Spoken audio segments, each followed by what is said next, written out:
छोलिया हो या लोबिया, सफेद चने या काले चने, सब कुछ मजेदार बने।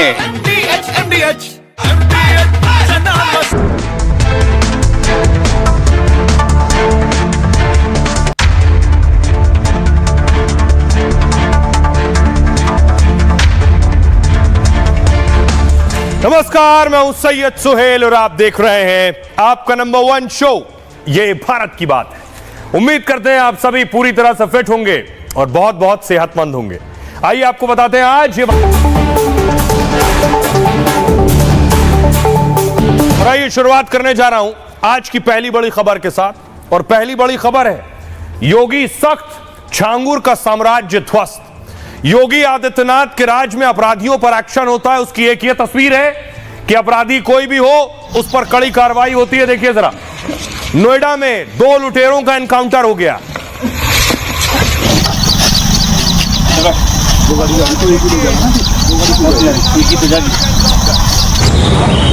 गौ तस्करों का एनकाउंटर हो गया है। गाजियाबाद में गांजा तस्करों का एनकाउंटर हो गया है।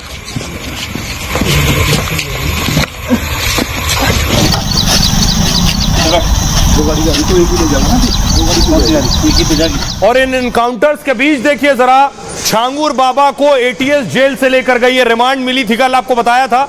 और ये जेल से निकले हैं छांगुर बाबा, एटीएस लेकर गई है। आगे ही बैठे हुए हैं, तस्वीर देखिए जरा, सबसे आगे शीशे पे अगर आप नजर डालें तो यहां छांगुर बाबा बैठे हुए हैं। उन्हें एटीएस की टीम लेकर गई है, एंटी टेररिस्ट स्क्वाड। आप एटीएस की बिल्डिंग देख रहे हैं, यूपी एटीएस, उत्तर प्रदेश, और एटीएस लेकर आई है। अब आगे कार्रवाई होगी। दूसरी तरफ छांगुर बाबा के साम्राज्य पर बुलडोजर चलता रहा। देखिए जरा, सोलर पैनल लगे थे छत पर, सैकड़ों सोलर पैनल थे, उन पर बुलडोजर चला।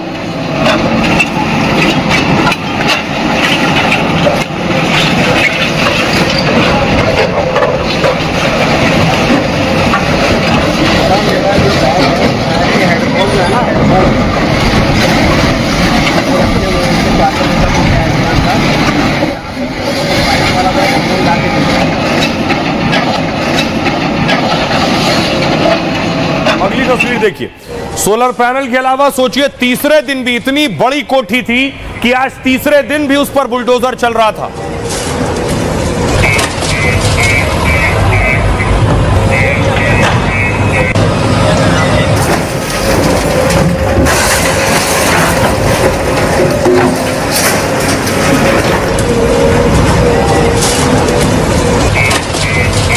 और आज पहली बार छांगुर बाबा नजर आए जब एटीएस अपने दफ्तर रिमांड में लेकर पहुंची। आप देख रहे हैं ये छांगुर बाबा और उनके पीछे नीतू नजर आ रही हैं, जो नीतू नसरीन बन गई हैं।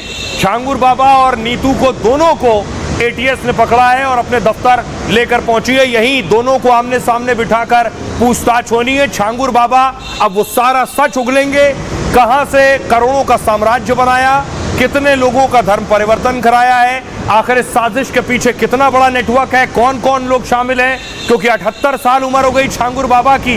ये इनके अकेले के बस का था या इनके पीछे लंबा चौड़ा नेटवर्क है।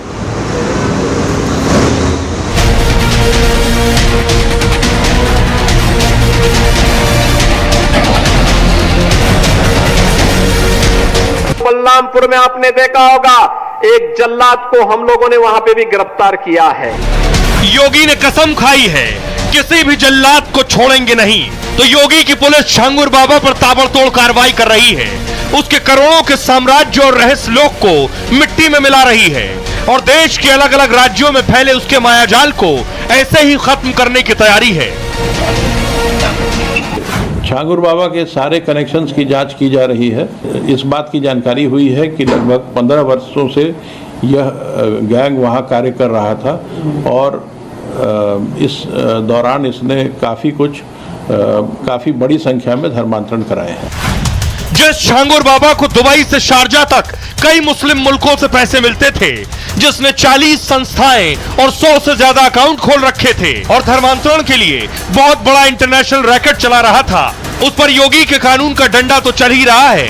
एनआईए से लेकर ईडी और एटीएस तक देश की कई एजेंसियां एक्शन में हैं। मतलब छांगुर और उसके गैंग का सफाया तय है।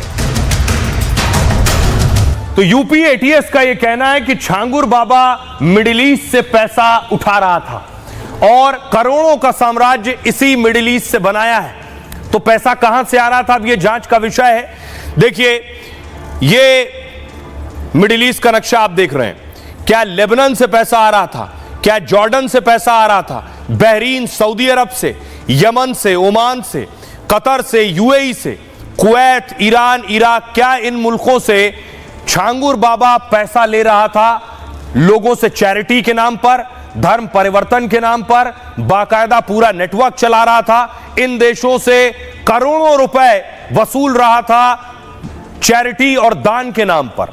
लेकिन आखिर यह साम्राज्य जो है, इसका खुलासा हो गया है। एटीएस क्या जानने की कोशिश कर रही है? एटीएस दोनों को आमने सामने बिठाने वाली है। यानी खुद नीतू, मैंने तस्वीर आपको दिखाई कि नसरीन और नीतू को भी एटीएस लेकर पहुंची और छांगुर बाबा को भी दफ्तर लेकर पहुंची। पूरे देश में छांगुर बाबा के धर्मांतरण और साम्राज्य की चर्चा हो रही।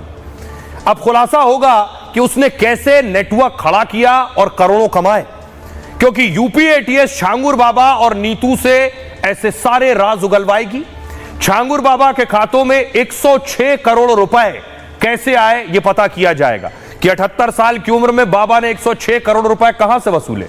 छांगुर बाबा और नसरीन ने फर्जी दस्तावेज से 40 संस्थाएं बनाई थी। जी हां, 40 संस्थाएं, 100 से ज्यादा अकाउंट्स खुलवा लिए थे इन्होंने और विदेशों से अलग अलग अकाउंट में लेन देन किया करते थे। नसरीन के पति नवीन उर्फ जमालुद्दीन के नाम स्विस अकाउंट भी है। छांगुर और उनके गैंग ने क्या पहले से काली कमाई की तैयारी कर रखी थी, और क्या इसलिए 5 साल में नसरीन को 19 बार दुबई भेजा गया? यही नसरीन है, यही नीतू है। क्या वो धर्मांतरण कराने वाली किसी सिंडिकेट का हिस्सा बन गई थी, या फिर विदेशों में मुस्लिम धर्म के विस्तार के नाम पर यह पैसा लेते थे? क्या वो बलरामपुर और पास के इलाके की डेमोग्राफी, जनसंख्या बदलना चाहते थे? तेजी से धर्मांतरण कराने पर इनाम के तौर पर विदेश से फंडिंग मिलती थी, या खतरनाक चाल को अंजाम देने के लिए करोड़ों रुपए मिल रहे थे? छांगुर बाबा और नसरीन से पूछताछ में इन सब के जवाब मिलेंगे। एटीएस की टीम इन्हें बलरामपुर, लोनावाला और मुंबई लेकर जाएगी। छांगुर बाबा के अंगूठी से अरबपति बनने की कहानी इन्हीं शहरों में दफन है। बलरामपुर में इसकी करोड़ों की कोठी पर बुलडोजर चल चुका है और अब सामने आया है कि लोनावाला में भी 16 करोड़ की कोठी है छांगुर बाबा की, और मुंबई में भी इसके गैंग के कई लोग और कई प्रॉपर्टियों की खबर मिली है। सुनिए जरा, यूपी एटीएस इसकी जांच कर रही है। खुद अमिताभ यश क्या कह रहे हैं, उन्हें सुनिए। जमालुद्दीन और छांगुर बाबा की गतिविधियों के संबंध में मुकदमा एटीएस में पंजीकृत किया गया था। 5 जुलाई को छांगुर बाबा और जमालुद्दीन और उसके प्रमुख सहयोगी नीतू उर्फ नसरीन की गिरफ्तारी की गई थी। आज 7 दिवस का रिमांड इन दोनों मुख्य अभियुक्तों का लिया गया है। इनसे इस गैंग के सभी गतिविधियों, इनके मनी ट्रेल, इनके द्वारा अर्जित अवैध संपत्तियां इत्यादि की जानकारी की जाएगी। इस बात की जानकारी हुई है कि लगभग 15 वर्षों से यह गैंग वहां कार्य कर रहा था और इस दौरान इसने काफ़ी बड़ी संख्या में धर्मांतरण कराए हैं। देखिए, बहुत सारी गतिविधियां सामने आ गई हैं। तमाम गतिविधियों में उनकी संलिप्तता और भागीदारी है। तो इसको और पर्दाफाश करने के लिए, और मामले उजागर होने के लिए, और उनके कुकृत सामने आएंगे जब रिमांड पर लेकर पुलिस इनसे पूछताछ करेगी। लेकिन हम पूरे लोगों, सभी लोगों को भरोसा दिलाते हैं कि इस तरह के कुकृत करने वाले लोगों को किसी भी कीमत पर कठोरतम कार्रवाई से दुनिया की कोई ताकत नहीं बचा पाएगी। और ऐसा इस मामले में एक नया नजीर बनेगा। अब सोचिए जरा, इस बड़े रैकेट में 3 नाम सामने आ रहे हैं। ये सिर्फ 3 नाम है, हो सकता है ऐसे 30 नाम हो। छांगुर बाबा, नसरीन उर्फ नीतू, और ये है मोहम्मद, ये मैनेजर है। छांगुर बाबा का मैनेजर फरार है, पता नहीं कहां गया। लेकिन सोचिए, छांगुर बाबा ने अपना धंधा शुरू कैसे किया था, क्या करते थे। अगली तस्वीर देखिए जरा। ये अंगूठी जो देख रहे हैं, छांगुर बाबा की अंगूठी है। दावा है कि छांगुर बाबा पहले लोगों को अंगूठी दिया करता था, अलग अलग तरह के पत्थरों की अंगूठी, और काफी महंगे दामों पर दिया करता था। अंगूठी देते देते कैसे इसने धंधा बढ़ाया, अगली तस्वीर देखिए जरा। ये छांगुर बाबा की कोठी के पास मजार है। यही वो मजार है कोठी गिरा दी गई, लेकिन मजार ये है छांगुर बाबा ने अपने काम की शुरुआत इसी मजार से की थी। इसी मजार पर छांगुर बाबा झाड़ फूंक किया करता था और मजार पर ऐसी जगहों पर महिलाओं का अच्छा खासा आना जाना रहता है। अब मैं आपको बताऊं छांगुर बाबा का पूरा रहस्य लोग क्या है। दरअसल 15 साल पहले तक छांगुर बाबा अंगूठी और नग बेचा करता था, साइकिल और बाइक से फेरी लगाता था, कभी मजार में बैठकर चमत्कार के दावे करता था। 2011 में पत्नी पंचायत चुनाव जीती तो इसने भी नग बेचना छोड़ दिया, लेकिन उसे यह कला आ गई थी कि अपनी बात कैसे मनवानी है। मुंबई में दरगाहों के बाहर पीर बनकर अंगूठी देने लगा और दूसरे धर्म के लोगों तक अपनी पहुंच और पैठ बढ़ाई। धर्मांतरण कराने वाले कई सिंडिकेट छांगुर बाबा से जुड़ गए। तब छांगुर बाबा ने नसरीन के साथ मिलकर एक नया प्लान तैयार किया। वो गरीब, बेसहारा और कमजोर वर्ग के लोगों को टारगेट करने लगा। विधवा, निसंतान और मानसिक रूप से असहाय को निशाना बनाता था। किसी को नौकरी या पैसे की मदद का लालच देकर फंसाता था तो गैंग के मुस्लिम लड़के हिंदू बनकर प्रेम के जाल में फंसाते थे, यह भी दावा है। धर्मांतरण के लिए छांगुर बाबा ने जाति के हिसाब से लिस्ट बनाई थी, जो मैंने आपको पहले बताई है। ब्राह्मण क्षत्रिय लड़कियों के लिए 15 से 16 लाख रुपए का रेट था। ओबीसी और दलित लड़कियों के धर्म परिवर्तन का रेट अलग था। कोई धर्मांतरण से मना करता तो उसे डराया धमकाया भी जाता था। दावा है कि करीब 4000 हिंदुओं का धर्म परिवर्तन कराया है। इनमें 1500 से ज्यादा महिलाओं के धर्मांतरण की खबर है। बलरामपुर में छांगुर बाबा बड़े स्तर पर धर्मांतरण की तैयारी में था। अपनी कोठी से लगी जमीन पर वो एक कॉलेज बनवा रहा था। मकसद था कि कॉलेज में जब बड़ी संख्या में युवा आएंगे तो उन्हें लालच देकर धर्मांतरण का काम करवाया जाएगा। छांगुर की नजर बलरामपुर में 5 बीघा जमीन पर थी, इसलिए मजार के पास उसने आलीशान कोठी बनाई थी ताकि जगह कम पड़े तो मजार की जमीन का इस्तेमाल कर सके। बलरामपुर के पास वो आजमगढ़ में भी मुख्यालय बनाने वाला था। खबर यह है उससे पहले ही एक्शन हो गया। आइए अब आपको हमारे सहयोगी पिछले 3 दिन से बलरामपुर में हैं, उनकी रिपोर्ट देखिए जरा। काला साम्राज्य काली कमाई से अर्जित की गई थी, उस पर योगी आदित्यनाथ का बुलडोजर चल रहा है और इसी बुलडोजर के बीच में आप दूसरी ओर देखिए तो मजार के ऊपर मजार, एक बहुत बड़ी मजार बनी है। पहले ही वो बड़ी मजार थी और उसके ऊपर एक मजार बनी है। कहा जा रहा है कि ये चांद बाबा की मजार है जो छांगुर का गुरु था। कभी छांगुर इसी मजार में रहता था और यही मजार से होकर वह जाता था महाराष्ट्र अंगूठियों के पत्थर को बेचने के लिए। लेकिन आज उसने एक बहुत बड़ा साम्राज्य खड़ा कर लिया। अब देखिए कि बुलडोजर के बीच में यहाँ पुलिस भी है, अधिकारी भी हैं, प्रशासन भी है, राजस्व की टीमें हैं, लेकिन इस मजार को पुताई का, इस मजार की पुताई का ठेका किसने दिया, किसने पैसे दिए, किसने मजदूर भेजे, किसी को कोई डर नहीं है। और यहाँ पर लगातार आप देख सकते हैं कि जो चांद बाबा की जो मजार है उसका रंगाई पुताई जारी है। आइए खबरों में आगे बढ़ते हैं। आज की एक और बड़ी खबर है। खबर बिहार से है। बिहार में कल मैंने आपको बताया था हंगामा हुआ था, वोटर लिस्ट वेरिफिकेशन को लेकर बिहार बंद का आह्वान था, लेकिन जारी रहेगा वोटर वेरिफिकेशन। लेकिन उससे पहले देखिए बिहार की एक और तस्वीर आई। आरा में देखिए कांग्रेस के कार्यकर्ता आपस में भिड़ गए, 2 गुट आपस में भिड़ गए। कल राहुल गांधी बिहार में थे, आज कांग्रेस का हाल देखिए।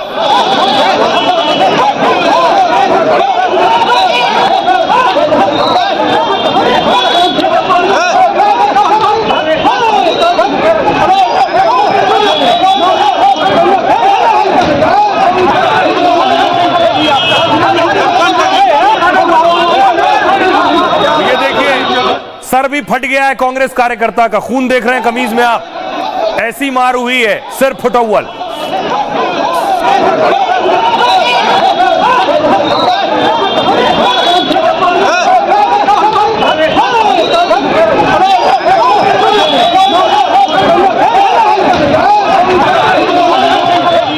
अब ये देखिए कल राहुल गांधी बिहार में थे, पटना में थे, बिहार बंद का आह्वान कर रहे थे।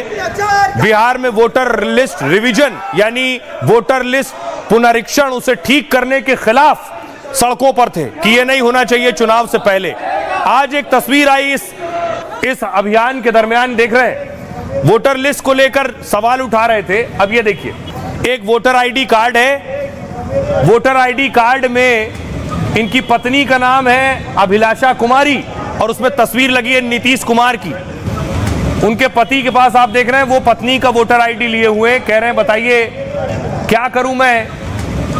पत्नी का नाम अभिलाषा कुमारी लिखा है और नीतीश कुमार का फोटो लगा है। और कांग्रेस पार्टी और इंडी गठबंधन ये कह रहे हैं कि वोटर लिस्ट का रिवीजन नहीं होना चाहिए। उस बीच ये वोटर आईडी कार्ड आ गया। अब जिसका वोटर आईडी, उनके पति को सुनिए क्या कह रहे हैं। लिफाफा जब खोले तो लिफाफा में देखते हैं कि हमारी पत्नी का है। जब पढ़े नाम, टोटल नाम पता जब देखे तो सारा चीज सही है, लेकिन पता नहीं अपने राज्य में, बिहार में खास करके क्या चल रहा है, इस चीज को आज तक हम समझ नहीं सके। राज्य का मुख्यमंत्री का फोटो हमारी पत्नी के जगह पर फोटो हो, अब हम अभिलाषा कुमारी को पत्नी माने या नीतीश कुमार को पत्नी माने। हो सकता है मान के चले हमारे जगह पर आपका फोटो हो सकता है, लेकिन मुख्यमंत्री का फोटो वहाँ आना, वो कंप्यूटर पर जो बैठे हुए होंगे या जो बनाते होंगे वो क्या सोच के इस पर फोटो दिया गया है। अब तो हमको पता नहीं चल रहा है कि अब हम अभिलाषा कुमारी के पास रहे या नीतीश कुमार के साथ। और बिहार में वोटर लिस्ट रिवीजन का जो मामला है, ये देश की सबसे बड़ी अदालत सुप्रीम कोर्ट पहुंचा। आज इसी सुप्रीम कोर्ट में वोटर लिस्ट रिवीजन पर सुनवाई हुई। देखिए जरा, बड़े बड़े वकील मौजूद थे। राहुल गांधी कल इसी के खिलाफ बिहार बंद कर रहे थे और आज सुप्रीम कोर्ट में इस पर क्या हुआ। कपिल सिब्बल साहब, अभिषेक मनु सिंघवी मौजूद थे। बिहार में वोटर लिस्ट रिवीजन पर सुप्रीम कोर्ट में सुनवाई हुई। चुनाव से पहले रिवीजन पर विपक्षी दलों ने याचिका दी थी। एसोसिएशन फॉर डेमोक्रेटिक रिफॉर्म्स यानी एडीआर की याचिका थी। तो एडीआर के वकील खड़े हुए, उन्होंने कहा चुनाव आयोग को स्पेशल इंटेंसिव कराने का अधिकार है, यानी वोटर लिस्ट का रिवीजन कराने का, लेकिन इसके लिए सिर्फ 11 डॉक्यूमेंट ही लिए जा रहे हैं। Aadhaar card, voter ID card जैसे दस्तावेज नहीं लिए जा रहे हैं, नहीं मांगे जा रहे हैं। सुप्रीम कोर्ट ने कहा चुनाव आयोग जो कर रहा है उसे संविधान ने यह अधिकार दिया हुआ है।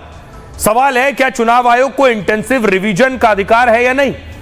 आप अधिकार को चैलेंज नहीं कर रहे हैं। एडीआर के वकील ने कहा हम अधिकार का नहीं बल्कि जिस तरीके से यह प्रक्रिया की जा रही है उसके खिलाफ है। चुनाव आयोग ने कहा हमें समय दें, अभी प्रक्रिया चल रही है, पता नहीं कि कितने लोग बाहर होंगे इसमें। कपिल सिब्बल साहब मौजूद थे, उन्होंने कहा चुनाव आयोग कहता है कि हर व्यक्ति जो 18 साल और भारत का नागरिक है वो वोटर बन सकता है। फिर चुनाव आयोग ये कैसे पूछ सकता है कि अगर आप ये फॉर्म नहीं भरेंगे तो आप वोट नहीं कर पाएंगे। 11 दस्तावेज के आधार पर मतदाता सूची में नाम जोड़ने की बात है, वो बहुत ही कम लोगों के पास है। एक बीएलओ यह तय करेगा कि हम भारत के नागरिक हैं या नहीं। अभिषेक मनु सिंघवी ने कहा बिहार में करीब 4 करोड़ लोगों को अपने आप को मतदाता सूची में जोड़ने के लिए 3 अलग तरह के दस्तावेज देने होंगे। यह नागरिकता का मामला है। एक भी मतदाता को मताधिकार से वंचित करने से लोकतंत्र और बुनियादी ढांचे पर असर पड़ता है। क्यों चुनाव आयोग ने जून के आखिर में एसआईआर की घोषणा की। एसआईआर यानी उसी वोटर लिस्ट रिवीजन की बात हो रही है। अब यह एसआईआर बंगाल में कराने वाले हैं। अगर यह प्रक्रिया पहले हुई होती तो कोई दिक्कत नहीं थी। सुप्रीम कोर्ट ने कहा याचिकाकर्ता न सिर्फ आपके अधिकार बल्कि पूरी प्रक्रिया पर सवाल उठा रहे हैं। एसआईआर की टाइमिंग को लेकर भी सवाल है। अगर आपको यह करना ही था तो फिर आपने इतनी देरी क्यों की। यह सुप्रीम कोर्ट ने चुनाव आयोग से कहा। यह चुनाव से ठीक पहले नहीं होना चाहिए था। चुनाव आयोग ने कहा इलेक्टोरल रोल बनाने का अधिकार चुनाव आयोग को आर्टिकल 1 में दिया गया है। याचिकाकर्ता सीधे तौर पर आपके अधिकार पर नहीं, सुप्रीम कोर्ट ने कहा एसआईआर की प्रक्रिया पर सवाल उठा रहे हैं। यानी वोटर लिस्ट रिवीजन का जो प्रोसेस प्रक्रिया है उस पर याचिकाकर्ता सवाल उठा रहे हैं। चुनाव आयोग का सीधे मतदाताओं से संबंध है। आयोग ने कहा अगर मतदाता नहीं होंगे तो चुनाव आयोग का कोई काम नहीं। सुप्रीम कोर्ट ने कहा हम पिछले 20 साल से चुनाव में शामिल हो रहे हैं, तो अचानक से क्यों यह दस्तावेज मांग रहे हैं। Aadhaar card, voter ID card, ration card को मतदाता सूची में नाम जोड़ने के लिए इस्तेमाल कर सकते हैं। चुनाव आयोग ने कहा लोगों को उनके वोट देने के अधिकार से वंचित करने का हमारा कोई इरादा नहीं है। आधार नागरिकता का प्रमाण नहीं है, चुनाव आयोग ने कहा। इस पर सुप्रीम कोर्ट ने कहा अगर वोटर लिस्ट में किसी शख्स का नाम सिर्फ देश की नागरिकता साबित होने के आधार पर शामिल करेंगे तो फिर यह बड़ी कसौटी होगी। यह गृह मंत्रालय का काम है। सुप्रीम कोर्ट ने कहा कौन नागरिक है कौन नहीं यह तय करना गृह मंत्रालय का काम है। उसकी अपनी न्यायिक प्रक्रिया होती है। फिर आपकी इस कवायद का कोई औचित्य नहीं रहेगा। चुनाव आयोग की एसआईआर पर कोई रोक नहीं है, यानी वोटर लिस्ट रिवीजन वो कर सकती है। चुनाव आयोग के काम में हस्तक्षेप नहीं करना चाहते हैं। चुनाव आयोग को हलफनामा दायर करने का आदेश दिया। 1 हफ्ते के अंदर चुनाव आयोग हलफनामा दायर करे। 28 जुलाई को फिर केस में सुनवाई की जाएगी। सुनिए जरा इस मामले में वकील क्या कह रहे हैं। माननीय सुप्रीम कोर्ट में हमारी याचिका पे भी है और जो दूसरा पक्ष चाहता था कि रुक जाए, दोनों पक्षों की याचिका पे इलेक्शन कमीशन को नोटिस जारी किया है। 28 जुलाई को इस पे सुनवाई होगी और सुप्रीम कोर्ट ने स्टे करने से साफ साफ मना कर दिया है। जो इलेक्शन कमीशन का जो ड्राइव चल रहा है, स्पेशल ड्राइव चल रहा है डोर टू डोर जाके, उस पर सुप्रीम कोर्ट ने कोई नहीं रोक लगाया है। दूसरी तरफ से मांग की गई थी कि आधार को और राशन कार्ड को और वोटर लिस्ट को भी शामिल करने के लिए गुजारिश की गई थी। सुप्रीम कोर्ट ने कहा है कि इलेक्शन कमीशन चाहे तो उन तीनों डॉक्यूमेंट को एक्सेप्ट करे, ये इलेक्शन कमीशन का डोमेन है, उसमें कोई इंटरफेयर नहीं होगा। अब देखिए ये बवाल आखिर हुआ क्यों है, ये हंगामा क्यों बरपा है। आखिर बहुत से लोग ये सोच रहे हैं अच्छा भला वोटर लिस्ट थी, वोटर आईडी कार्ड था, वोट दे रहे थे, परेशानी क्या है। तो देखिए किस बात को लेकर परेशानी है।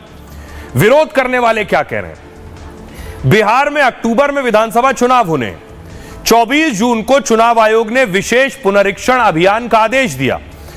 विरोधी इसकी टाइमिंग को लेकर सवाल उठा रहे हैं। आरजेडी का कहना है इससे बड़ी संख्या में नाम कट जाएंगे।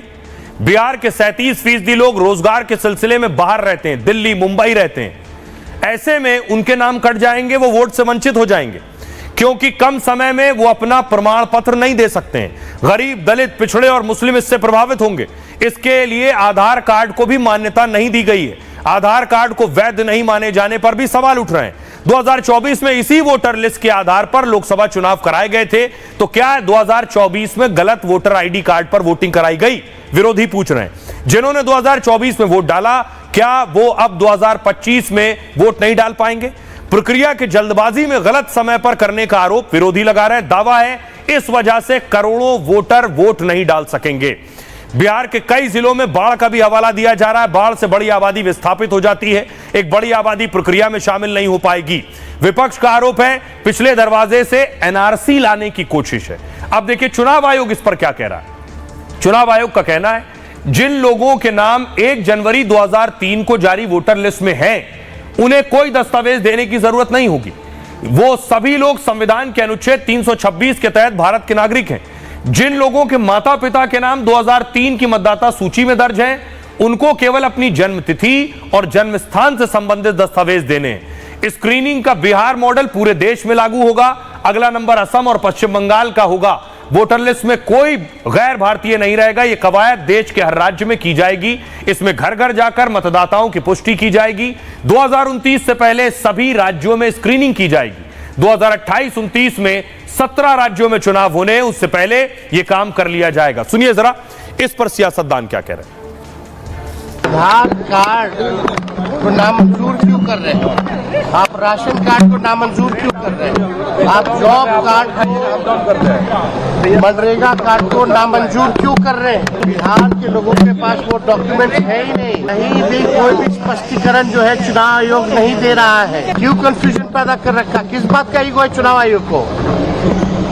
ये तो लग रहा है कि बीजेपी के जो पार्टी का सेल है उस हिसाब से चुनाव आयोग जो है काम कर रहा है। जब हारते हैं महाराष्ट्र से लेकर बिहार में, तो इनका कहते हैं कि मतदाता अधिकार छिन रहा, मतदान का अधिकार। ये लोग नकारात्मक लोग, ये जब बांग्लादेशी और रोहिंग्या के लिए लड़ाई लड़ रहे हैं मुसलमानों के लिए, तो मैं तो समझता हूँ कि ये देशद्रोहियों के साथ खड़े हैं। कांग्रेस पार्टी इसका विरोध करती है। इससे बहुत स्पष्ट है कि वो इमरजेंसी की मानसिकता को सही मानते हैं। 50 साल में मानसिकता नहीं बदली है। वही मानसिकता राहुल गांधी जी के वक्तव्य पर लक्षित होती है कि मेरी चुनावी हार जीत के आधार पर संवैधानिक संस्थाओं की मान्यता तय होगी। मतदाताओं की जागरूकता उत्पन्न हो, सबको वोटिंग में अधिकार मिले, कोई छूटे नहीं। ये जागरूकता में इनको आपत्ति क्यों है? बुद्ध से जिन निकालने वाले और ये संवैधानिक पद पर बैठे अप्पू पप्पू संविधान के विरुद्ध क्यों बार बार भ्रम फैलाते हैं? संवैधानिक संस्था का अपमान क्यों करते हैं? ये दुखद दुर्भाग्यपूर्ण है। अब देखिए जरा, इस बीच एक तो वोटर लिस्ट की बात हो गई। कल मैंने आपको बताया राहुल तेजस्वी प्रदर्शन कर रहे थे, बिहार बंद था। ऐसा ही प्रदर्शन आरजेडी के कार्यकर्ता दरभंगा में कर रहे थे। देखिए एम्बुलेंस खड़ी है, प्रदर्शन के आगे एम्बुलेंस रोक ली गई, एम्बुलेंस को आगे जाने की इजाजत नहीं थी, प्रदर्शनकारी हट नहीं रहे थे।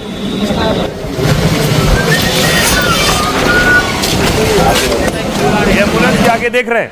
अब देखिए एक शख्स एम्बुलेंस से उतर कर गया, आरजेडी के नेताओं से कहने हट जाइए, तो वो कह रहे हैं चले जाओ नहीं 90 का दौर याद दिला देंगे। सुनिए। एम्बुलेंस को क्या करिएगा? पेशेंट लाने जा रहा है, लाने जा रहा है, उसको पास करवाया है। अरे लाने जा रहा है, उसको क्या सबूत देने जा रहा है? बहुत एम्बुलेंस वाला लग रहा है। क्या करने जाएगा? घूमने जा रहा है, चलता है। हम यहाँ एम्बुलेंस का कोई स्थिति है तो जाता है अकेले ड्राइवर, बात होता है जाता हर भाषण की बात नहीं है। आम आदमी परेशान हो रहा है, कोई पेशेंट को वोट गिराने जा रहा है और उस पर बदतमीजी से बात करें, इज्जत से बात करें।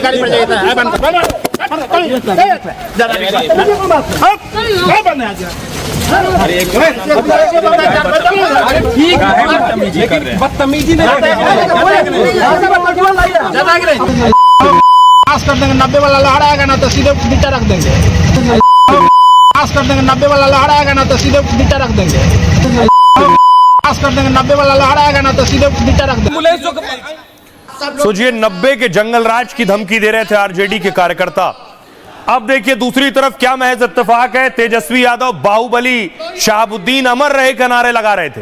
नेताजी सब लोग मेरे साथ नारा लगाइए, लालू यादव जिंदाबाद, बाबा साहब अम्बेडकर अमर रहे, लोहिया जी अमर रहे, नेताजी अमर रहे, शहाबुद्दीन जी अमर रहे, शहाबुद्दीन जी अमर रहे, शहाबुद्दीन जी अमर रहे, कर्पूरी ठाकुर अमर रहे, भगत सिंह अमर रहे, शहाबुद्दीन जी अमर रहे, शहाबुद्दीन जी अमर रहे।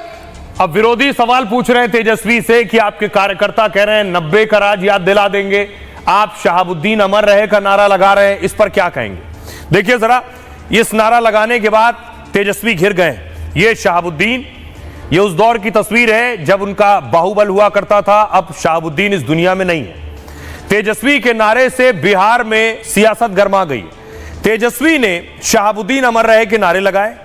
1990-2005 में लालू राबड़ी के शासन को जंगल राज कहा जाता है। तब शहाबुद्दीन जैसे बाहुबलियों को राजनीतिक संरक्षण मिला करता था। शहाबुद्दीन ए कैटेगरी के हिस्ट्री शीटर था। अपहरण और मर्डर के कई केस दर्ज हैं। चंदा बाबू के 3 बेटों की हत्या का आरोप लगा था। गिरीश और सतीश को तेजाब डालकर उनकी हत्या की गई।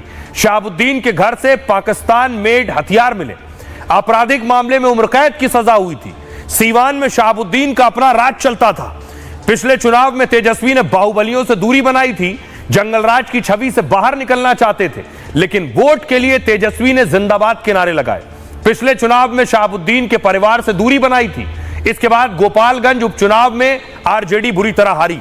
इसी साल तेजस्वी खुद शहाबुद्दीन के घर पहुंचे। शहाबुद्दीन की पत्नी हिना शहाब से मुलाकात की। सीवान में 50% यादव मुस्लिम वोट है। वोट के लिए तेजस्वी को बाहुबल और बाहुबली भी पसंद है। सुनिए जरा, इस पर सवाल हुआ तेजस्वी से, क्या कह रहे हैं वो। विनाश काले विपरीत बुद्धि, जो भगवान उनको सद्बुद्धि देंगे नहीं। शुरू से सत्य असत, देव और दानव की लड़ाई चलते रहा और मेरा मानना है ये देव का युग है। देव युग में अब कोई 90 की स्थिति में ले जाने की कोशिश भी करेगा तो 90 की स्थिति में अब बिहार नहीं जाएगी। राष्ट्रीय जनता दल का चेहरा ये है, तेजस्वी प्रसाद हो, लालू प्रसाद हो। इन्होंने पूरे 1990 से लेकर 2005 तक जो लालू राबड़ी की सरकार रही, उसका चेहरा यही था। शहाबुद्दीन जैसे दुर्दांत अपराधियों को, न जाने ऐसे अनगिनत कितने अपराधियों को उन्होंने उस जमाने में खड़ा किया और पूरे बिहार को डराने का काम किया, उसके सहारे अपनी राजनीति खड़ी की। तो वैसे दुर्दांत चेहरों को, वैसे अपराधी को अगर आप बाबा साहब भीमराव अम्बेडकर और जयप्रकाश और लोहिया के साथ में नारा लगवाते हैं, उनको अमर रहे की बात करते हैं, तो बिहार तैयार है। आने वाले समय में राष्ट्रीय जनता दल को इसका जवाब मिलेगा। और आइए खबरों में आगे बढ़ते हैं। एक और खबर जो पिछले कई दिनों से परेशान कर रही थी, जो कुछ महाराष्ट्र में हो रहा था। हिंदी मराठी पर हंगामा अभी भी जारी है। आज यह हंगामा विधानसभा में हुआ। विधानसभा में देखिए शिंदे यानी शिवसेना के विधायक भिड़ गए आपस में की मिळाला पाहिजे। उद्धव तुमचं प्रेम कसं आहे, तुमचं पुतना मावशीचं प्रेम आहे। सरकारची इच्छा आहे, मराठी माणसाची इच्छा आहे की मिळाला पाहिजे। आमचं तेच म्हणणं कायदा करा, मग हे स्वीकारा ना। अरे तुम्ही स्वीकारा। ये तस्वीर विधान परिषद की दिखा रहे हैं। उद्धव और शिंदे के नेता में आपस में हंगामा हो रहा है। सरकार दूसरी तरफ देखिए बीजेपी के नेता बाकायदा सड़कों पर निकले और लोगों से कह रहे हैं मराठी सीखो। बीजेपी के नेताओं की तस्वीर देख रहे हैं, सुनिए। हमें सीखना चाहिए। यदि हम देश के किसी भी कोने में रहते हैं और अगर जो महाराष्ट्र या मुंबई में कारोबार के सिलसिले में या रहने के सिलसिले में आते हैं तो हमें मराठी सीखना चाहिए, हमें मराठी बोलना चाहिए। मराठी भाषा जो है वो जोड़ने का काम करती है, मराठी भाषा तोड़ने का काम नहीं कर सकती है। तो बीजेपी के नेता कह रहे हैं हिंदी हमारी माता है, मराठी हमारी मौसी है, तो मराठी भी सीखिए। अब देखिए एक और तस्वीर जो आई, शिंदे के विधायक ने, आप देखिए गेस्ट हाउस के रेस्टोरेंट में पीटा था एक को, ठेकेदार को पीटा था। ये तस्वीर आपने देखी थी, थप्पड़ मारे, मुक्का मारा। इस मामले में हुआ क्या है कि विधायक के खिलाफ कोई एक्शन नहीं हुआ है। अगली तस्वीर देखिए, ये कैंटीन बंद हो गई है, ठेकेदार पर एक्शन हुआ है और सैंपल लिए गए। बाकायदा एफडीए की फूड विभाग की टीम पहुंची है और कैंटीन से सैंपल लिए गए।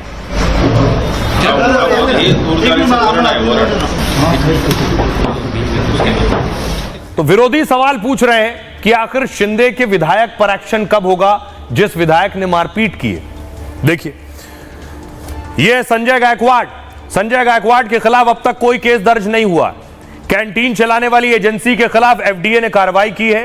कैंटीन चलाने वाली एजेंसी का लाइसेंस निलंबित कर दिया गया है। कैंटीन से खाद्य पदार्थों और तेल के नमूने इकट्ठा किए गए, इन्हें जांच के लिए फॉरेंसिक लैब भेज दिया गया है। रिपोर्ट आने के बाद और कार्रवाई संभव है। शिवसेना विधायक संजय गायकवाड़ का अजीबोगरीब बयान आया, कैंटीन कर्मचारी से मारपीट को सही बताया। गायकवाड़ ने कहा उन्होंने कुछ भी गलत नहीं किया।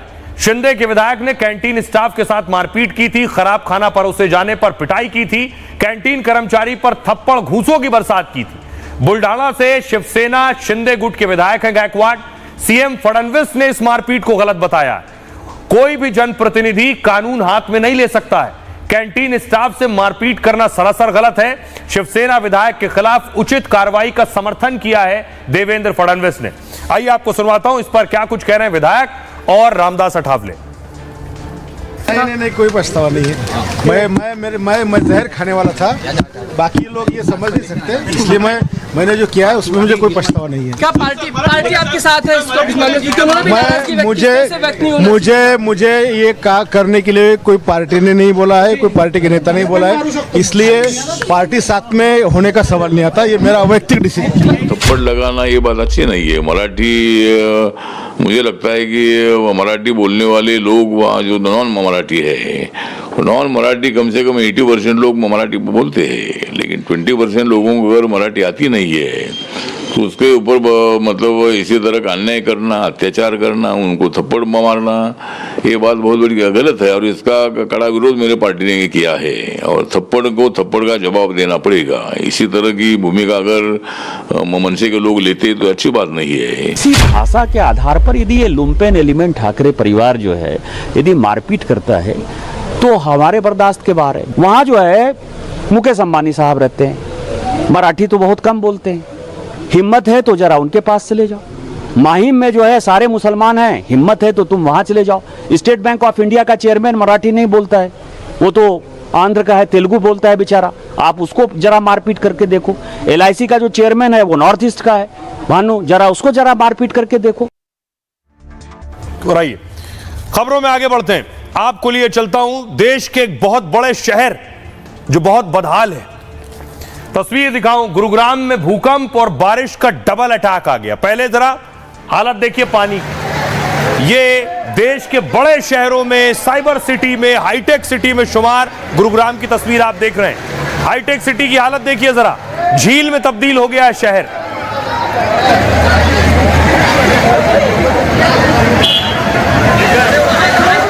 बड़ी बड़ी महंगी महंगी गाड़ियां आपको गुरुग्राम में मिल जाएंगी, बड़ी ऊंची ऊंची इमारतें आपको दिख जाएंगी, लेकिन गुरुग्राम की सूरत देखिए जरा, गाड़ियां आधी डूबी हैं, जहां तहां रुक गई हैं, बाइक वाले धक्का लगा रहे हैं, साइकिल वाले साइकिल उठाकर चल रहे हैं, ऑटो वाले रास्ते में खड़े हैं, स्कूटी वाले देखिए खींच रहा है, दूसरा धक्का दे रहा है, ठेला वाला रास्ते में रुक गया। ये है हाईटेक सिटी का हाल। ये वो शहर है, बहुत प्लानिंग से बनाया गया शहर है, ऐसा दावा किया जाता है। ये वो शहर है जहां की इमारतें, जहां की प्रॉपर्टी बहुत महंगी है।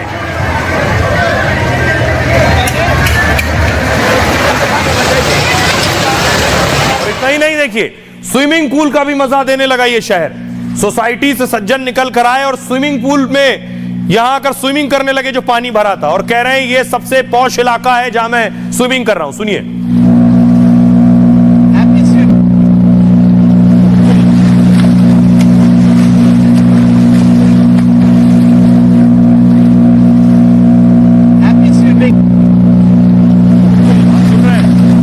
वो कह रहे हैं स्विमिंग कर रहा हूं मैं, और ये उनके घर के सामने सोसाइटी के आगे पानी भर गया है।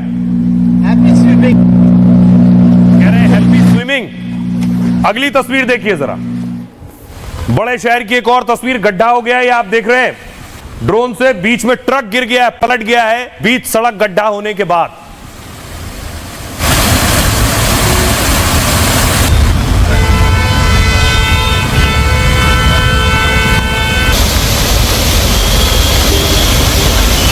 नीचे से पाइपलाइन जा रही थी, पूरी जमीन बैठ गई, ट्रक अंदर घुसता चला गया। दर्जनों ट्राले वाला ट्रक है ये सुबह उठने के बाद गुरुग्राम का हाल था। लेकिन उससे पहले एक और खतरनाक खबर आई कि एक तरफ घर के बाहर पानी भरा था, दूसरी तरफ देखिए भूकंप आ गया। गुरुग्राम में भूकंप के झटके, हरियाणा में भूकंप का सेंटर था, और ये देखिए भूकंप की तीव्रता अच्छी खासी बताई जा रही थी, लगभग 10 सेकेंड तक धरती हिलती रही।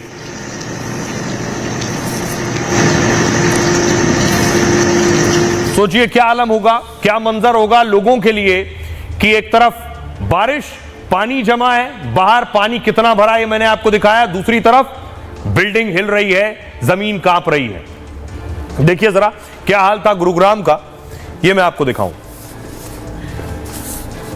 ये देख रहे हैं हाल, गाड़ियां बह रही हैं। गुरुग्राम में 1.5 घंटे में 103 मिलीमीटर बारिश हो गई, और 12 घंटे में 133 मिलीमीटर बारिश दर्ज की गई।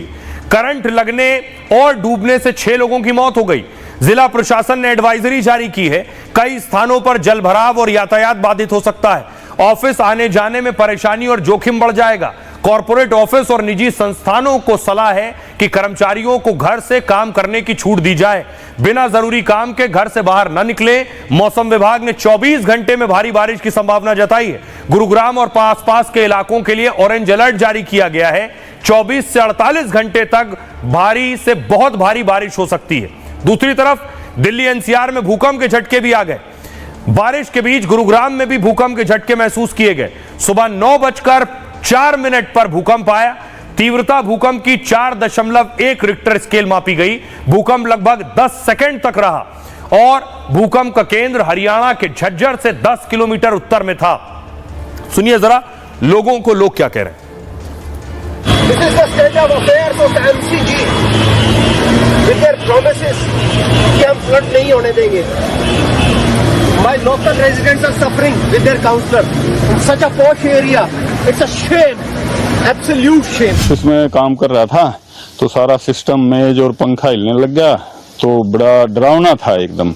जल्दी से भाग के बाहर आया, परिवार को देखा तो नीचे ही थे, लेकिन था बहुत डरावना था, खतरनाक। बड़ा बुरा हाल था। मैं तो छज्जे पे अपना कुछ साफ कर रही थी बैठी बैठी, कुर्सी छज्जा ऐसे गुड़ गुड़ गुड़ गुड़ गुड़ हल रहा। ऐसा भूकंप कभी नहीं देखा, ऐसा तो कभी नहीं देखा। लगा था काफी, ऐसे ऐसे गाड़ी हाली थी। गाड़ी में आप बैठे? हाँ, मैं गाड़ी में बैठा था, गाड़ी हिली थी। तेज झटके महसूस? हाँ, काफी तेज था। काफी तेज? हाँ जी। अभी और आइए अब आपको बताऊं कि गुरुग्राम का नाम आपने सुना होगा, बेशक आप गुरुग्राम में ना रहते हो, लेकिन इस शहर की जो हाल हुआ, ये तस्वीरें जो आप देख रहे हैं, मॉनसून की पहली बारिश में ही गुरुग्राम जैसा हाईटेक सिटी पानी पानी हो गया। सड़कें तालाब बन गई, गाड़ियां सड़कों पर तैरने लगी। जिस शहर में दुनिया भर की बड़ी बड़ी कंपनियां काम करती हैं, बड़े बड़े बिल्डर करोड़ों के प्रीमियम फ्लैट बेच रहे हैं। उस शहर का ड्रेनेज सिस्टम एक बारिश में जवाब दे देता है। भारी बारिश के बाद पॉश सोसाइटी में भी पानी भर गया। गुरुग्राम के गोल्फ कोर्स इलाके में इतना पानी भर गया कि लोग बारिश के पानी में तैरने लगे। लोगों ने बारिश को लेकर प्रशासन की तैयारी पर सवाल उठाए। गुरुग्राम में लगातार हो रही भारी बारिश की वजह से शहर के कई हिस्सों में जलभराव हो गया। कई गाड़ियां पानी में फंस गईं। लोगों को गाड़ी को हाथों से खींचना पड़ा। सुभाष चौक पर पानी 2.5 यानी लगभग 2.5 फीट तक पानी जमा हो गया। लोग रात 2 बजे तक ट्रैफिक में फंसे रहे। दिल्ली गुरुग्राम के रास्ते पर सैकड़ों गाड़ियां जाम में फंस गईं। अब आपको बताते हैं जरा, हाईटेक सिटी गुरुग्राम में हर साल सारे इंतजाम क्यों फेल हो जाते हैं। गुरुग्राम देश का सबसे तेज रफ्तार से बढ़ने वाला शहर है। मुंबई में 10 साल में 50 लाख की प्रॉपर्टी 87 लाख तक पहुंचती है। गुरुग्राम में 50 लाख की प्रॉपर्टी 10 साल में 2 करोड़ 24 लाख की हो गई। देश की बड़ी बड़ी हाईटेक कंपनियों के यहां ऑफिस हैं। फिर हर मॉनसून में गुरुग्राम में बाढ़ क्यों आ जाती है। नालों की नियमित सफाई ना होने से सड़कों पर पानी जमा हो जाता है। 2023 में भी 2 घंटे की बारिश ने सड़कों को तालाब बना दिया था। नगर निगम के दावों के बावजूद नालों की सफाई और रखरखाव सही नहीं है। बारिश की वजह से सड़कों पर गड्ढे बन जाते हैं, जिससे जलभराव की समस्या बढ़ जाती है। यह है गुरुग्राम का हाल। आइए खबरों में आगे बढ़ते हैं और अब बात कांवड़ की करते हैं। आज जो तस्वीर सामने आई है वो दिखाते हैं आपको। कांवड़ रूट पर योगी का कंट्रोल और एक्शन के निर्देश हैं। तस्वीर पहली देखिए जरा।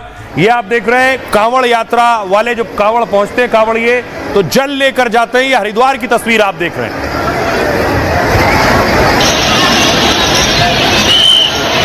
और कल से यात्रा की शुरुआत हो रही है और यात्रा की शुरुआत से पहले बहुत से लोग पहले से जल लेकर जाते हैं। इसी तरह कांवड़ खंडित हो गया तो खंडित होने से क्या हुआ, अगली तस्वीर देखिए। कांवड़ खंडित हुआ, उसके बाद कांवड़ियों ने लाठी चलाई बाइक पर, जिस बाइक से खंडित हुआ था।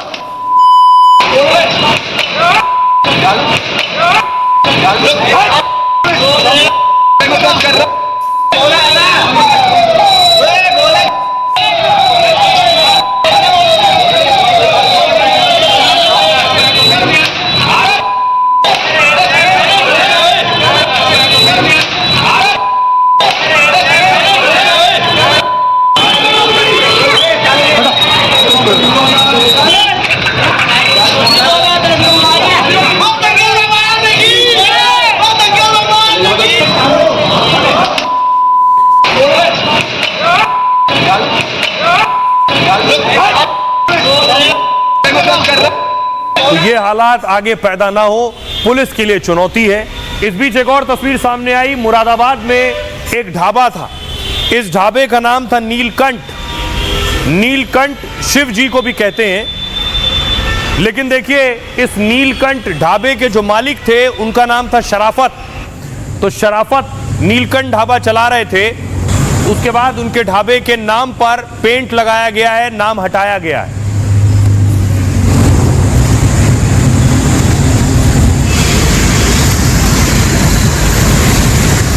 इसलिए कांवड़ की शुरुआत कल से हो रही है। हर राज्य ने अपने स्तर पर तैयारी की है और नए नियम कायदे भी लागू किए हैं कि कानून व्यवस्था न बिगड़े। सबसे पहले देखिए, यूपी में महाकुंभ की तर्ज पर कांवड़ यात्रियों की सुरक्षा होगी। 70,000 सुरक्षा कर्मी तैनात हो, 1,000 पुलिस सेंटर बनेंगे। पूरे कांवड़ रूट की ड्रोन सीसीटीवी से निगरानी की जाएगी। कांवड़ यात्रा में डीजे और ढाबे पर भी गाइडलाइन है। डीजे की हाइट 12 फीट से ज्यादा नहीं होनी चाहिए। डीजे की आवाज 75 डेसिबल से ज्यादा नहीं होनी चाहिए। होटल ढाबों को पहचान और क्यूआर कोड बताना होगा। किसी संगठन को जबरन पहचान पूछने का अधिकार नहीं है। पूरे कांवड़ रूट की शराब की दुकानों को ढक दिया जाएगा। उत्तराखंड में देखिए, हरिद्वार में 14 जुलाई से लेकर 23 जुलाई तक छुट्टी रहेगी। कांवड़ यात्री हरिद्वार में ही गंगा जल लेने जाते हैं और इसलिए भारी भीड़ को देखते हुए यह फैसला लिया गया। सनातन धर्म के नाम पर ठगी को लेकर कड़ा एक्शन होगा। सनातन धर्म के नाम पर कार्रवाई की जाएगी। जो लोग ठगी करेंगे, फर्जी बाबा या नकली संतों की पुलिस पहचान करेगी। कांवड़ के नाम पर ठगी करने वालों की गिरफ्तारी होगी। कांवड़ यात्रा की सुरक्षा में पहली बार एटीएस को भी लगा दिया गया है। दिल्ली देखिए, कांवड़ मार्ग पर मीट की दुकानें बंद रहेंगी। 11 से 25 जुलाई तक कांवड़ यात्रा है, यानी 15 दिन तक मांस मछली नहीं बिकेगा। कांवड़ यात्रियों के स्वागत और सुरक्षा की तैयारी है। कई जगह रहने और खाने के खास टेंट लगाए गए हैं। कांवड़ियों पर फूलों की बारिश भी हो सकती है। सुनिए जरा योगी आदित्यनाथ क्या कह रहे हैं और पुष्कर धामी क्या कह रहे हैं। देश प्रदेश देश के अंदर रामायण मेलों की शुरुआत भी किसी ने प्रारंभ करवाई थी। याद रखना, संत तुलसीदास जी ने रामलीलाओं का प्रचलन उत्तर भारत में करवाया था और रामायण मेले का प्रचलन शुरू किया था डॉक्टर लोहिया ने। वे समाजवादी थे। आज के समाजवादी राम भक्तों पर गोली चलाते हैं, लेकिन लोहिया का नाम जपते हैं। मैंने इसीलिए कहा ना, जब व्यक्ति का आचार और विचार में समन्वय नहीं होता है तो उसकी दुर्गति होती है। हमने ऑपरेशन कालनेमी पूरे उत्तराखंड के अंदर चलाया है और कांवड़ यात्रा भी हमारी प्रारंभ हो रही है कल से। राज्य के अंदर अनेक लोग ऐसे हैं जो अपनी संदिग्ध अवस्था में जो है यहाँ पर लोगों को ठगने का काम कर रहे हैं, अपना छद्म वेश बनाकर रह रहे हैं, अपनी असली पहचान छुपा रहे हैं, सनातन को नुकसान कर रहे हैं। ऐसे लोगों की पहचान की जाएगी, ऐसे छद्मधारियों को बेनकाब किया जाएगा, उनके खिलाफ कार्रवाई की जाएगी। आज एक और हिला देने वाली खबर सामने आई जब कपिल शर्मा के कैफे पर फायरिंग हो गई। कैफे पर अंधाधुंध फायरिंग हुई। कपिल शर्मा ने कनाडा में कैफे खोला है। यह उस कैफे की तस्वीर आप देख रहे हैं। 3 दिन पहले यह कैफे खोला गया है कनाडा में। कैप्स कैफे नाम है इस कैफे का और इस कैफे के बाहर गोलीबारी हुई। अगली तस्वीर देखिए, यह फायरिंग की तस्वीर आप देख रहे हैं। एक शख्स ने फायरिंग की है और खालिस्तानी संगठन ने इस फायरिंग की जिम्मेदारी ली है।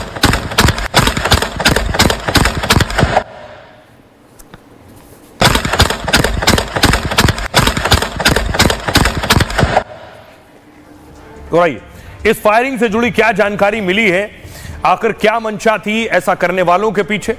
कपिल शर्मा के कनाडा वाले कैफे पर यह फायरिंग हुई है। कपिल का यह कैफे ब्रिटिश कोलंबिया के सर्रे में स्थित है। खबर है कि हमलावर ने कैफे पर 9 राउंड फायरिंग की है। कॉमेडियन कपिल शर्मा के इस कैफे का नाम है कैप्स कैफे। हालांकि इस फायरिंग में किसी के घायल होने की खबर नहीं है। कैफे पर हमले का वीडियो सोशल मीडिया पर वायरल हो रहा है। कैफे के बाहर गाड़ी में बैठा एक शख्स फायरिंग करता दिख रहा है। कपिल शर्मा ने 3 दिन पहले ही अपने कैफे का उद्घाटन किया था। इस कैफे के जरिए कपिल शर्मा ने रेस्टोरेंट इंडस्ट्री में कदम रखा है। खबर है कि उनकी पत्नी भी उनके कैफे में बिजनेस में पार्टनर है। कैफे पर हमले की जिम्मेदारी एक आतंकी ने ली है और इस खालिस्तानी आतंकी का नाम हरजीत सिंह लाडी है। हरजीत सिंह लाडी बब्बर खालसा इंटरनेशनल का आतंकी है। खालिस्तानी आतंकी हरजीत भारत सरकार की हिट लिस्ट में है और भारतीय जांच एजेंसी NIA ने उसे मोस्ट वांटेड आतंकी घोषित कर रखा है। इस हमले के बाद कपिल शर्मा की तरफ से कोई प्रतिक्रिया नहीं आई है, लेकिन कनाडा में खालिस्तानी संगठन सक्रिय हैं। खबरों में आगे बढ़ते हैं। आज की एक और बड़ी खबर है। 16 जुलाई को फांसी होनी है और 14 जुलाई को सुनवाई होनी है। यह है निमिषा और निमिषा के पति को आप देख रहे हैं। निमिषा के पति का नाम है टॉमी थॉमस। निमिषा दरअसल यमन में इन्हें सजाए मौत हुई है, यानी फांसी की सजा सुनाई गई है निमिषा को। यमन की जेल में इस वक्त बंद है। यमन जहां हूती विद्रोही भी हैं। अगली तस्वीर देखिए, यह एक शख्स है, इसका नाम है तलाल। तलाल की हत्या का आरोप निमिषा पर लगा है। अगली तस्वीर में आपको दिखाऊं, यह है यमन के राष्ट्रपति। इन्होंने ही फांसी का ऑर्डर दिया है। राष्ट्रपति देता है फांसी का ऑर्डर।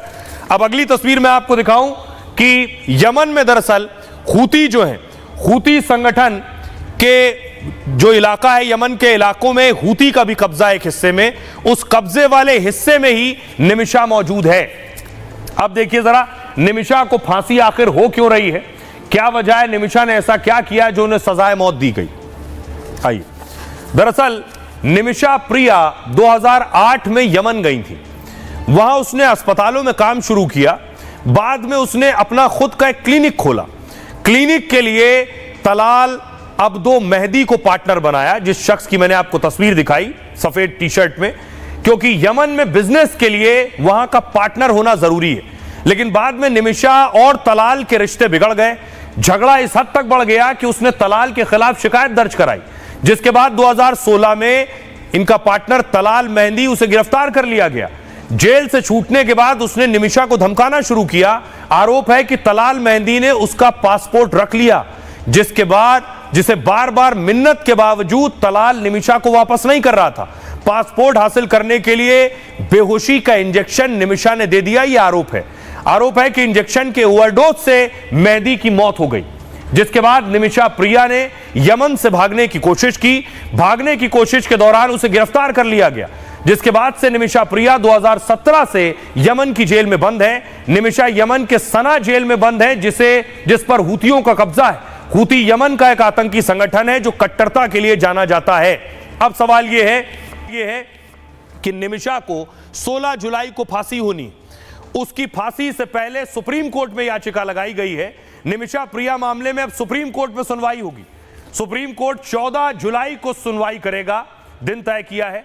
सुप्रीम कोर्ट की 2 सदस्यीय बेंच इस मामले की सुनवाई करेगी। याचिका में केंद्र सरकार से राजनयिक दखल की मांग की गई है ताकि 37 वर्षीय नर्स निमिषा प्रिया को फांसी से बचाया जा सके। यमन के राष्ट्रपति राशिद अल अलीमी ने फांसी को मंजूरी दी है। निमिषा केरल के पलक्कड़ जिले की रहने वाली हैं। निमिषा की मां कोच्चि के घरों में काम करती हैं। सरकार चाहे तो निमिषा की जान बच सकती है, क्योंकि यमन से भारत सरकार के अच्छे रिश्ते हैं, लेकिन इस मामले में सरकार की अपनी सीमाएं। सरकार डिप्लोमेटिक चैनल से संदेश भिजवा सकती है। भारत की अपील मानना या ना मानना यमन पर निर्भर है। फांसी से बचाने का एक दूसरा रास्ता है ब्लड मनी। ब्लड मनी पीड़ित परिवार को दी जाने वाली राशि होती है। इसका फैसला पीड़ित परिवार पर निर्भर करता है। इस मामले में पीड़ित परिवार को पैसे ऑफर किए गए। उसके परिवार और कुछ संस्थाओं ने 8 करोड़ ऑफर किए थे, लेकिन पीड़ित परिवार नहीं माना और वो फांसी पर अड़ा रहा। आखिरी मौके पर भी वो लोग मान जाएं तो जान बच सकती है। सुनिए जरा सुभाष चंद्रन क्या कह रहे हैं। शरिया law according to the law in Yemen, Yemen में शरिया लॉ के मुताबिक ब्लड मनी का प्रावधान है। पीड़ित परिवार चाहे तो गुनाहगार की जान बचा सकता है। ये आखिरी संभावना है जो मददगार साबित हो सकती है। Family has not come to the negotiation table for the blood money negotiation. पीड़ित परिवार इसके लिए आगे नहीं आया है, इसलिए हम भारत सरकार से गुजारिश करते हैं कि यमन से अपने अच्छे रिश्ते का इस्तेमाल करके निमिषा की जान बचाएं। So Indian government can explore। खबरों में आगे बढ़ते हैं। आज की एक अच्छी खबर है। अच्छी खबर यह कि यूपी का बंदा एप्पल का सीईओ बन गया है। यह तस्वीर दिखा रहा हूं मैं सबी खान की। सबी खान मुरादाबाद के रहने वाले हैं और एप्पल के सीईओ बन गए हैं। आइए आपको बताऊं सबी खान का भारत से ताल्लुक क्या है और एप्पल का सीईओ बनने के बाद क्या तनख्वाह और वेतन मिलता है। एक और भारतीय ने इतिहास रच दिया है। एप्पल ने सबी खान को नया सीईओ बनाया है। सीईओ का मतलब है चीफ ऑपरेटिंग ऑफिसर, जो सीईओ के बाद कंपनी का बड़ा अधिकारी पद होता है। सबी खान इसी महीने जेफ विलियम्स की जगह लेंगे। जेफ विलियम्स 2015 से टेक कंपनी एप्पल के सीईओ थे। खबर है कि सबी खान की सैलरी 200 करोड़ तक होगी, क्योंकि इसके पहले के सीईओ को 191 करोड़ रुपए मिलते थे। एप्पल के ऐलान के बाद उनके परिवार में जश्न का माहौल है। अब सबी खान के बारे में आपको बताऊं। सबी खान यूपी के मुरादाबाद से ताल्लुक रखते हैं। मुरादाबाद में 1966 में सबी खान का जन्म हुआ। सबी खान ने 5वीं तक की पढ़ाई सेंट मैरी स्कूल में की। इसके बाद सबी के पिता परिवार समेत सिंगापुर चले गए। उनके पिता ने सिंगापुर में अपना कारोबार शुरू किया, जहां पूरे परिवार को वहां की नागरिकता मिल गई। सबी की शादी अमेरिकी लड़की से हुई। सबी प्रधानमंत्री मोदी से मिल चुके हैं जब पीएम अमेरिका के दौरे पर गए थे। और एप्पल दरअसल एक अमेरिकी टेक कंपनी है। एप्पल 50 साल पुरानी टेक कंपनी है। यह दुनिया की सबसे बड़ी टेक कंपनी है, जिसे मोबाइल की दुनिया में महारत हासिल है, जो कंप्यूटर सॉफ्टवेयर सेवाओं को डिजाइन भी करती है, उपभोक्ता इलेक्ट्रॉनिक्स और ऑनलाइन सेवाएं भी देती है, जो गुणवत्ता, डिजाइन और यूजर के अनुभव के लिए जाना जाता है। एप्पल का मुख्यालय अमेरिका में है, कैलिफोर्निया में स्थित है। आइए आज की एक और अच्छी खबर है। स्पेस में मौजूद है शुभांशु शुक्ला, लखनऊ का छोरा, जिसकी तस्वीर सामने आई है। देखिए शुभांशु की एक तस्वीर आप देख रहे हैं। शुभांशु स्पेस से तस्वीरें साझा कर रहे हैं। अपनी माता जी को भी बात कर चुके हैं। पीएम मोदी से भी शुभांशु बात कर चुके हैं। शुभांशु की अगली तस्वीर में दिखाऊं। शुभांशु ने वहां स्पेस में देखिए मूंग और मेथी उगाई है। उसकी तस्वीर उन्होंने साझा की। आपको बताऊं मूंग और मेथी उगाने का स्पेस में मतलब क्या है। दरअसल स्पेस स्टेशन में किसानी करते नजर आ रहे हैं शुभांशु। शुभांशु ने पेट्री डिश में मेथी और मूंग के बीज उगाए हैं। ये तस्वीरें उसी की हैं। शुभांशु ने उगे हुए बीजों के साथ सेल्फी ली और इसके बाद मूंग और मेथी को स्टोरेज फ्रीजर में सुरक्षित रख दिया है। इन बीजों को शुभांशु अपने साथ ले गए थे। पृथ्वी की अपेक्षा अंतरिक्ष में ग्रेविटी यानी गुरुत्वाकर्षण 0 होता है। ऐसे माहौल में पौधों का विकास कैसे होता है, इसी को जांचने के लिए शुभांशु ने स्पेस में प्रयोग किया है। शुभांशु धरती पर आने के वक्त मेथी मूंग के पौधे साथ लाएंगे। पृथ्वी पर लौटने के बाद इन बीजों को कई पीढ़ियों तक उगाया जाएगा ताकि जेनेटिक्स, डीएनए और पोषण संबंधी बदलाव की जांच की जा सके। शुभांशु ने अंतरिक्ष में दिमाग पर पड़ने वाले असर पर भी प्रयोग किया है और इससे भविष्य में अंतरिक्ष में जाने वाले यात्रियों को मदद मिलेगी। आइए और अब बात करते हैं आज के सूत्र की। अगर आप में धैर्य है तो मुश्किल हालात में भी शांत रह सकते हैं और बड़ी से बड़ी परेशानी को आप झेल भी सकते हैं। जिंदगी और कामयाबी का यह सूत्र दिया था भारत के महान क्रिकेटर सुनील गावस्कर साहब ने। गावस्कर साहब का जन्म 10 जुलाई 1949 को मुंबई में हुआ। गावस्कर को भारत का पहला बैटिंग हीरो भी कहा जाता है, इसलिए नहीं कि उन्होंने बहुत सारे रन और रिकॉर्ड बनाए, वो पिच पर टिके रहने और गेंदबाजों को थकाने के लिए जाने जाते थे। गेंदबाज बाउंसर मारे या विरोधी कप्तान स्लेजिंग करे, ना उनकी एकाग्रता भंग होती थी और ना उनका खेल। गावस्कर सिर्फ उसी बात पर ध्यान देते थे जो उनके काम की होती थी। 1970 के दशक में वेस्टइंडीज के गेंदबाज को बोलबाला हुआ करता था। वेस्टइंडीज में पहली सीरीज खेलने गए गावस्कर ने खराब शॉट खेल दिया। तब विरोधी टीम के कप्तान ने धीरे से उनके कान में कहा, ध्यान से खेलो, 100 नहीं चाहिए क्या, यानी शतक नहीं बनाना है क्या हो गया तुम्हें। गावस्कर ने उस बात को बैटिंग का फॉर्मूला बना लिया। अपनी पहली सीरीज में ही 772 रन बना दिए, जो आज तक रिकॉर्ड है। वो बिना हेलमेट लगाए पिच पर अंगद की तरह पैर जमा लेते थे और उन्हें आउट करने में दुनिया भर के गेंदबाजों के पसीने छूट जाते थे। टेस्ट में सबसे पहले 10,000 रन और 34 टेस्ट शतक गावस्कर नहीं लगाए। उनके कई रिकॉर्ड अब टूट चुके हैं, लेकिन उनका संघर्ष और धैर्य सबके लिए सीख है। उनकी सीख है कि प्रतिभा ईश्वर से मिला हुआ वरदान है, लेकिन अकेले इससे कामयाबी या बड़े लक्ष्य नहीं मिलते। इसके लिए सबसे ज्यादा जरूरी है धैर्य और एकाग्रता। बहरहाल, ये भारत की बात है। मैं इतना ही। आप अपना और अपनों का बहुत बहुत ख्याल रखिए। रुक रहे हैं ब्रेक के लिए।